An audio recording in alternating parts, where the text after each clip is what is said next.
It's Wednesday, June 19th. I'm Josie Duffy Rice. And I'm Tre'vell Anderson, and this is What a Day. On today's show, we're celebrating Juneteenth, the holiday that commemorates the end of slavery in the United States. Right. On this day in 1865, the last remaining group of enslaved African Americans in Galveston, Texas, finally learned they were free.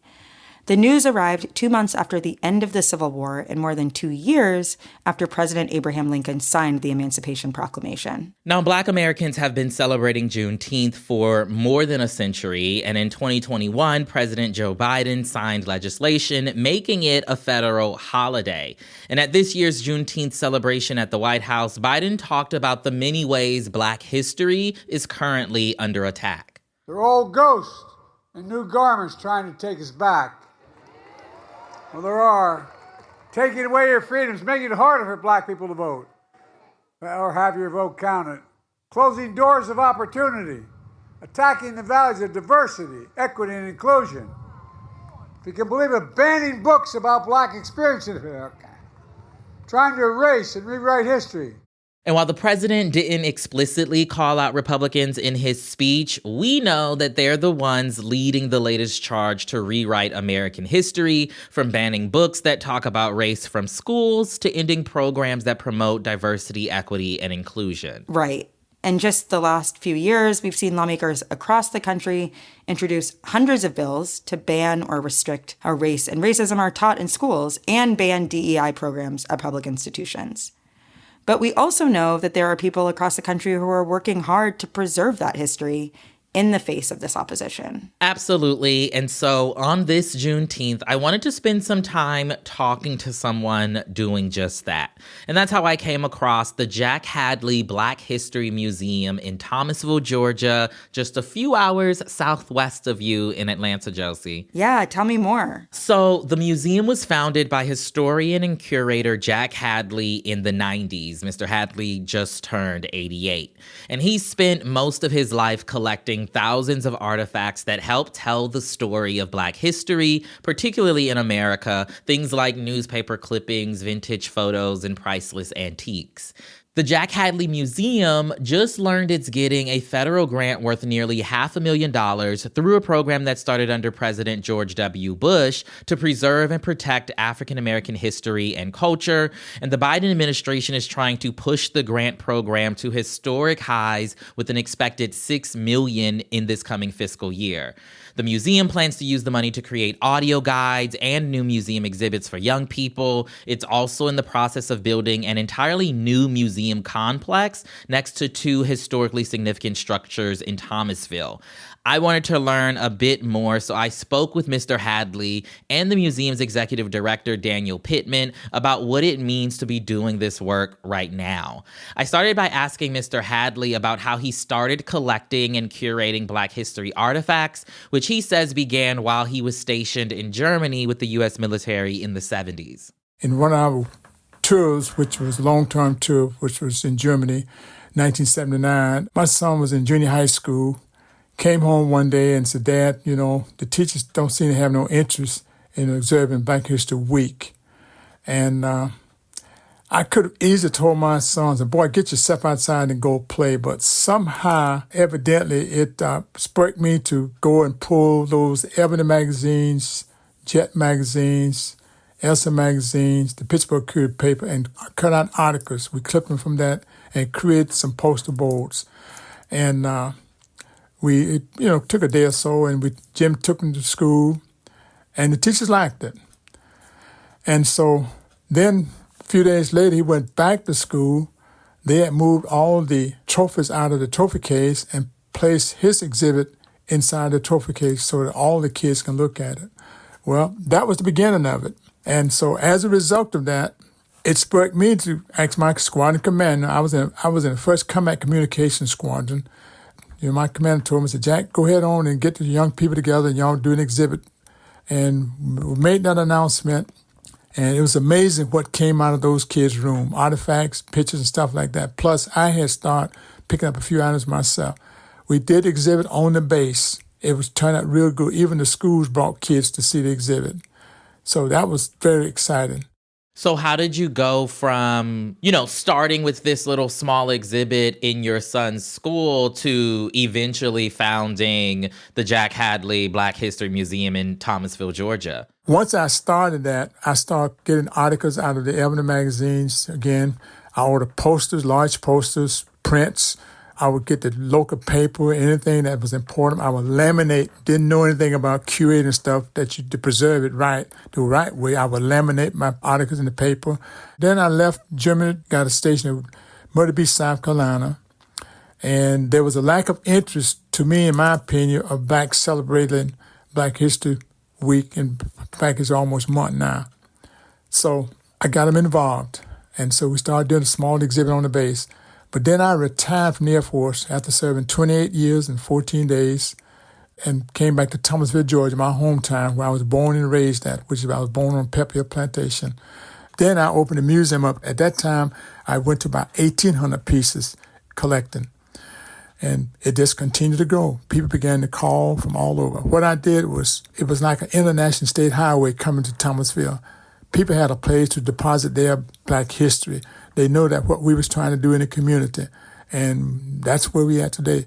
I love that. Daniel, I want to bring you in here. What drew you to the museum and how has it changed during your time as executive director? I come from a history background. I always loved history, and I met my wife in school, and my wife was originally from Thomasville. I'm originally not from Thomasville. And one of the things that the museum does really well is really educating our local students. For example, for February Black History Month alone, we usually see a few thousand local students. And when I say local, I mean Thomasville, Tallahassee, Albany, Georgia, Bainbridge, kind of our entire region comes to the museum all throughout the month of February and really throughout the year. We've always tried to tell, teachers you don't have to come to the museum only in February. And so I think that's starting to kind of stick with some of the teachers now because we are seeing a lot more tours outside of February. But I say all this to say the museum's always been a staple to our public education here in our community. And then about 2.5 years ago, the museum received another IMLS grant. Part of that grant was capacity building, looking at trying to future-proof the museum, and one of those was bringing on an executive director. Mr. Hadley has done this since 1979, has never taken a single dime for all the work that he's put in. And so Mr. Hadley really just, for the majority of his life has just really dedicated and volunteered his time as leading this organization to the point that it was before I became executive director. It was recently announced that you all got another grant, $400,000 from the federal government to support preserving Black history. What is your museum planning to do with those funds? Douglas, the site that we're currently located, was the site of the all-Black segregated city high school. It is built in a historic Black neighborhood called Dewey City, and it's kind of off from any of the main roads in our community. So a map assessment program was done on the museum, and one of the recommendations was to have a secondary site somewhere near downtown Thomasville, which has a very robust tourism because of our closeness to Tallahassee and some of the surrounding other cities. So that was a few years before the Imperial Hotel was purchased by the organization. The Imperial Hotel was Thomasville's only Green Book location, one of the last standing Green Book locations in the entire region. Built in 1949, stopped operating in 1969, and right next door was an original 1907 shotgun house. And what makes that structure so historically significant is we just finished up a historic structures report at the end of last year on that building, and we found it was the start of the color line on Jackson Street here in our community.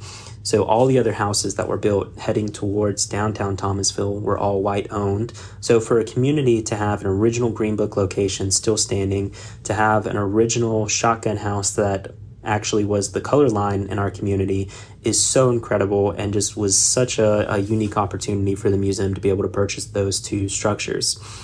So like what Mr. Hadley started back in 1979 of preserving Black history, the museum was able to preserve those two historic structures by purchasing them. When we first started kind of in the middle of the pandemic, regrouping and trying to figure out our future plans, we were still planning to have it to where it's just a secondary site. And then when Mr. Hadley was getting his first COVID shot, one of the foundations who's heavily supportive of the museum, their director came up to him and said, "Hey, just want to let you know, that we purchased the entire lot next to the Imperial Hotel for you to use to enhance the site. And then wanting to make sure that the museum is future-proof for future generations and really for our students. A new idea formed, which is what is called the Jack Hadley Yards. And so what the Jack Hadley Yards consist of is a brand new museum building built right next to the Imperial Hotel and Shotgun House to really create a very special campus for the celebration and preservation of African American history. Another thing that we're doing with the new museum building is taking Mr. Hadley's collection kind of to the next level, and that's where that new grant that we received kind of comes into play. When we started looking at developing the floor plan and what the new museum will look like and how the exhibits will kind of work in the new facility, it became apparent that we really needed to bring on an exhibit design firm. The work that we started doing with them was how can we preserve that same feeling that guests come into the museum and they see that passion and they see that love that Mr. Hadley has just poured into this organization. But how can we start to incorporate some new technologies so for future generations and the young students who come into the museum can have it a little bit more immersive? Also, how can we make sure that Mr. Hadley's voice is carried throughout the museum? And so working with them, they've came up with kind of the first look at the concept and design for the new exhibits, to where as guests walk through the museum, they'll actually be able to hear Mr. Hadley talk about key pieces of the collection throughout the entire museum, including a large kind of hologram space or more so kind of a large projected video space of Mr. Hadley interacting with guests as they're walking through the museum. Let's take a quick break. When we return, more of my conversation with Jack Hadley, the curator and founder of the Jack Hadley Black History Museum in Thomasville, Georgia, and Daniel Pittman, the museum's executive director. But if you like our show, make sure to subscribe and share it with your friends. We'll be back after some ads.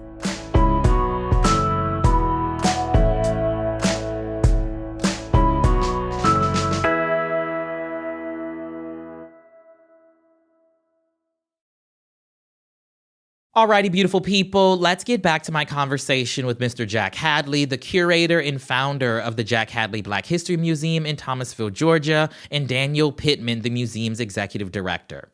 You mentioned childhood education is something that, is central to your museum's mission.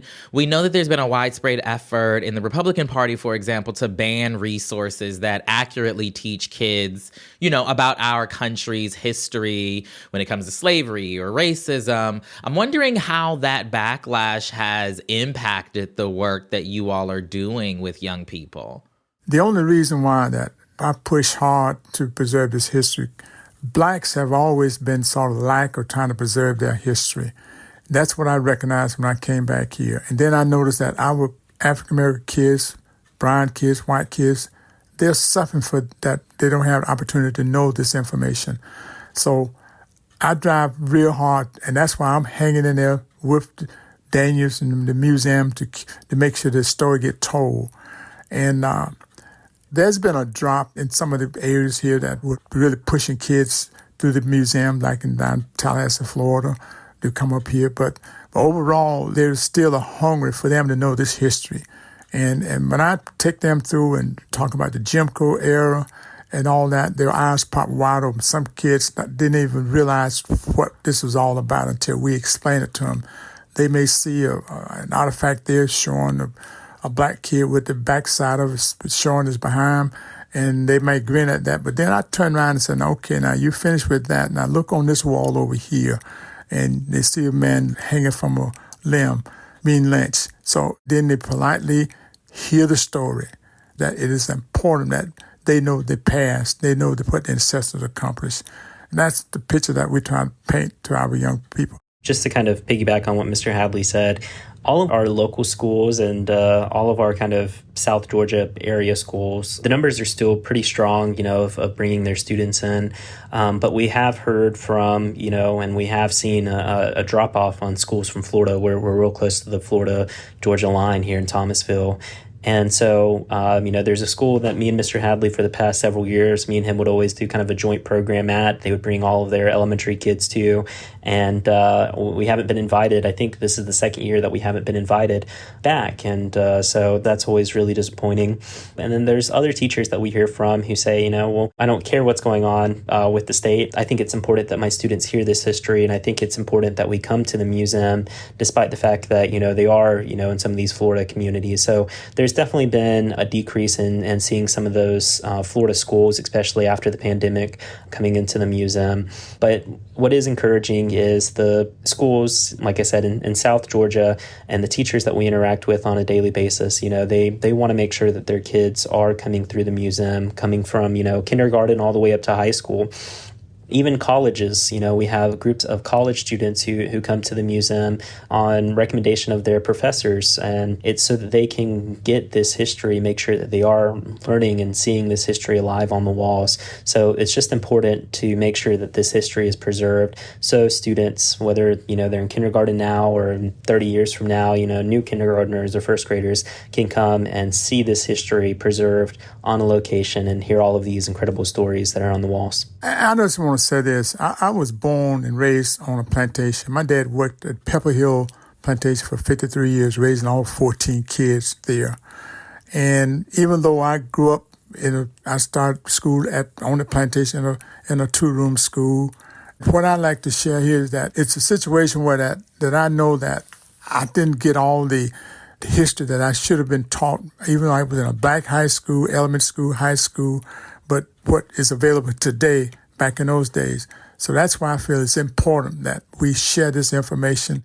That was my conversation with Jack Hadley and Daniel Pittman of the Jack Hadley Black History Museum in Thomasville, Georgia. We'll share a link to the museum in our show notes. That is all for today. If you like the show, make sure you subscribe, leave a review, and tell your friends to listen. And if you are into reading, What a Day is also a nightly newsletter. Check it out and subscribe at crooked.com/subscribe. I'm Tre'vell Anderson. I'm Josie Duffy Rice. And happy Juneteenth.